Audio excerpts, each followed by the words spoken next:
सपनों के शहर मुंबई में सपना पूरा करने की इतनी बड़ी कीमत चुकानी पड़ेगी, यह उसने कभी सपने में भी नहीं सोचा था। मुंबई, सपनों की ऊंची उड़ान मुंबई, सपनों का शहर मुंबई। कहते हैं मुंबई शहर में व्यक्ति भूखा उठता है, लेकिन भूखा सोता नहीं है। लाखों युवक युवतियां आंखों में सपनों के दीप जलाए मुंबई पहुंचते हैं, लेकिन कुछ युवक युवतियों के सपने पूरे होते हैं और कुछ के सपने दम तोड़ देते हैं। कई मौत को भी गले लगा लेते हैं, क्योंकि यथार्थ का धरातल बड़ा कठोर होता है। संघर्ष से घबरा जाते हैं। प्रेम, प्यार, रोमांस, संघर्ष और सपनों का गवाह बनता है मुंबई का मरीन ड्राइव। प्रेमियों और संघर्षरत लोगों की मनपसंद जगह मरीन ड्राइव। आज मरीन ड्राइव की भीड़ में शाम के समय एक युवक बैठा था। सड़क की तरफ पीठ किए, समंदर की तरफ चेहरा। समंदर की लहरें किनारों से टकराकर शोर मचाती हुई वापस समंदर में मिल जाती थीं। कुछ लहरें ज्यादा जोशीली हुईं तो युवक के पैरों को भिगोकर चली जातीं। छोटी छोटी चट्टानों के पीछे छिपे केकड़े रह रहकर आंख लेते थे समंदर को, फिर दुबक जाते थे बड़े बड़े पत्थरों के पीछे। लगभग 25 वर्ष के उस युवक का नाम कार्तिक था। चेहरे पर चिंता और सोच की परछाई थी। हवा उसके माथे पर बिखरे बालों को थोड़ा और बिखेर देती थी। चेहरे पर हल्की हल्की दाढ़ी थी। लंबी नाक, कमान सी खींची आंखों में तनाव भी झलक रहा था। खिलता हुआ रंग और लंबा कद, रोशनी से झिलमिल करती गगनचुंबी इमारतें। समंदर का पानी रोशनी में झिलमिल कर रहा था। कार्तिक शायद ख्यालों में इतना डूबा था कि उसे बज रहे मोबाइल की आवाज भी सुनाई नहीं दे रही थी। मोबाइल की मधुर ध्वनि लगातार शोर कर रही थी। तभी फेरी वाला लड़का जो वहीं घूम घूम कर पॉपकॉर्न बेच रहा था, वह रुक गया। एक पल रुका, फिर कार्तिक के पास जाकर बोला, साहब, आपका मोबाइल बज रहा है, उठाते क्यों नहीं? मरने के इरादे से बैठे हो क्या? कार्तिक अचानक हड़बड़ा गया। देखा तो सामने फेरी वाला था। क्यों मरने का क्यों सोचूंगा? कार्तिक गुस्से में बोला, अरे साहब, कितनी देर से इधर बैठे हैं आप? बहुत से लोग आते हैं मरने को यहाँ। तो फिर मोबाइल उठाओ, फेरी वाला बोला और फिर आवाज लगाता हुआ चला गया। हाँ ठीक है। कार्तिक ने मोबाइल उठा लिया। मोबाइल पर शारदा मैम का नाम चमक रहा था। डार्लिंग, कहाँ हो? कार्तिक का मन हुआ मोबाइल उठाकर समंदर में फेंक दे और खुद भी समंदर में कूद जाए। फिर बोला, बोलिए मैम, कब तक आओगे? प्यास लगी है। घंटे भर में आऊंगा, कार्तिक बोला। ओके, मैं इंतजार करती हूं। कार्तिक ने अपनी बाइक उठाई। मुंबई की लंबी लंबी सड़कों पर बाइक हवा से बातें करने लगी। साथ ही साथ वह सोचता जा रहा था, काश मेरी बाइक किसी बड़ी गाड़ी से टकरा जाए, मैं मर जाऊं। क्या करूं? खुद ही गाड़ी किसी गाड़ी से भिड़ा देता हूं। तभी अचानक उसके दिमाग ने सवाल किया कि अपनी जान क्यों गंवाना चाहता है। शारदा मैम को निपटा दें, हाँ यही सही है। इन विचारों में डूबते उतराते उसे भूख महसूस होने लगी। उसने बाइक को चौपाटी की तरफ मोड़ दिया। चौपाटी पर तो मेला सा लगा रहता है। उसने बाइक एक स्टॉल पर रोकी और भेलपूरी और कुछ सैंडविच का ऑर्डर दिए। एक ठंडे पानी की बोतल का ऑर्डर दिया। लड़का ठंडे पानी की बोतल ले आया। सबसे पहले उसने पानी की बोतल खोलकर आधी बोतल से खुद का चेहरा धो लिया, फिर आधी बोतल का पानी पी गया। फैला हुआ पानी रेत में समा गया था। तब तक लड़का प्लेटें टेबल पर सजा गया था। उसने एक थम्सअप भी मंगवाई, फिर स्नैक्स खाने लगा। खाते खाते उसकी आंखों के सामने शारदा मैम का चेहरा घूमने लगा कि यहां से जाते ही शारदा मैम की वासना की आग ठंडी करनी पड़ेगी। उसे घिन सी महसूस होने लगी। साहब, कुछ और लाऊं? लड़के ने पूछा। नहीं नहीं, अब कुछ नहीं, कहकर कार्तिक ने स्टॉल वाले को पैसे दिए और चल दिया। जब ग्रांट रोड के उस अपार्टमेंट में पहुंचा तो बहुत देर हो चुकी थी। उसने सोचा शारदा मैम सो गई होगी।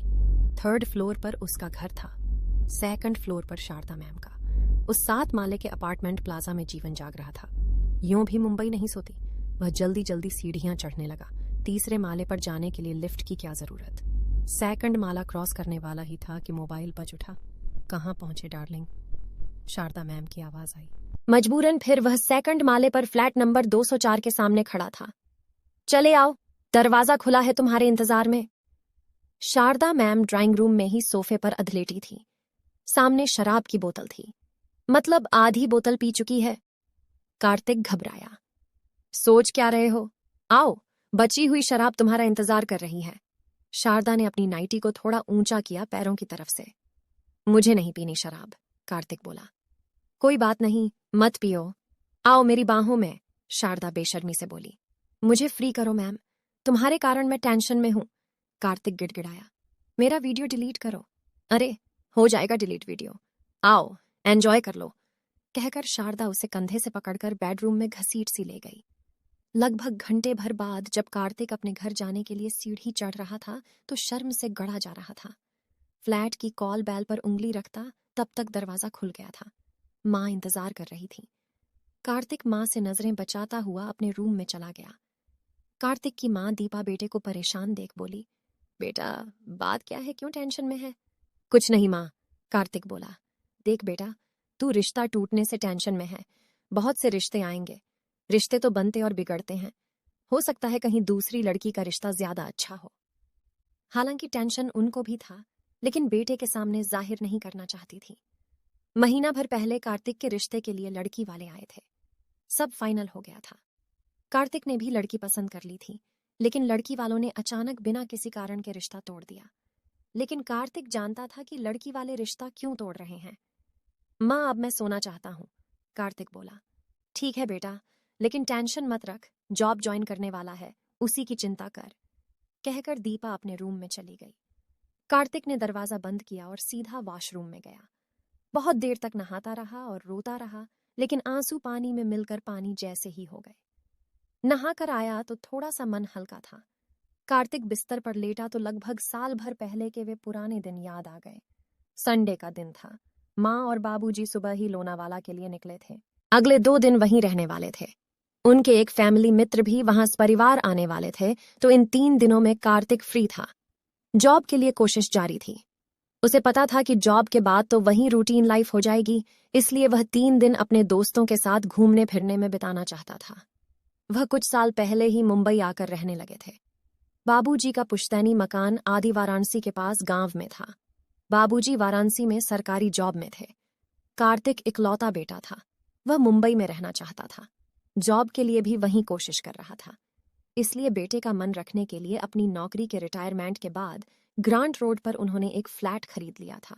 कभी कभी गांव भी चले जाते थे। कार्तिक वॉशरूम से नहाकर निकला ही था कि 2nd फ्लोर पर रहने वाली शारदा मैम दरवाजा धकेल कर सीधी घर में घुस गई। भीगे भीगे से कार्तिक को देखती रही। 25 वर्षीय कार्तिक उसे भा गया। वह लगभग 60 वर्षीय महिला थी। पति उसके विदेश में थे बेटे के पास। वे कभी कभी आते थे। सभी उनको शारदा मैम कहकर बुलाते थे, तो कार्तिक भी शारदा मैम कहता था। जी बोलिए, कार्तिक ने पूछा। मम्मी कहाँ है तुम्हारी? शारदा ने पूछा। लोनावाला गए हैं, कार्तिक का जवाब था। मेरी किचन में सिलेंडर खत्म हो गया है, उसे चेंज करना है, शारदा मैम बोली। आप चलिए, मैं आता हूँ, कार्तिक बोला, और फिर थोड़ी देर बाद चेंज करने के बाद शारदा मैम के घर पहुंच गया। रसोई में जाकर गैस सिलेंडर बदला और हाथ धोने के लिए वॉशरूम में गया ही था कि पीछे से शारदा मैम ने उसे पकड़ लिया। अरे अरे यह क्या है? कार्तिक बोला। क्या होता है यह नहीं समझते, कहकर शारदा मैम ने उस पर चुंबनों की बरसात शुरू कर दी थी। शर्म नहीं आती आपको? कार्तिक बोला। मैं बेटे के बराबर हूं आपके। कैसी शर्म? अकेली लेडीज समझकर रेप की कोशिश कर रहे थे। शारदा ने रंग बदला। क्या बकवास है? कार्तिक घबराया। चलो सेक्स करो मेरे साथ, नहीं तो पुलिस को बुला लूंगी और शोर मचा दूंगी कि तुमने जबरदस्ती करने की कोशिश की, शारदा मैम बोली। उस दिन की मजबूरी उसके गले का फंदा बनती चली गई। वह घबरा गया था। जॉब, पुलिस के चक्कर और शारदा के जाल में फंसता चला गया। आपको हमारी यह कहानी कैसी लगी हमें कमेंट करके ज़रूर बताएं, और ऐसी और कहानियों के लिए हमारे चैनल हिंदी कहानी AI को ज़रूर सब्सक्राइब करें।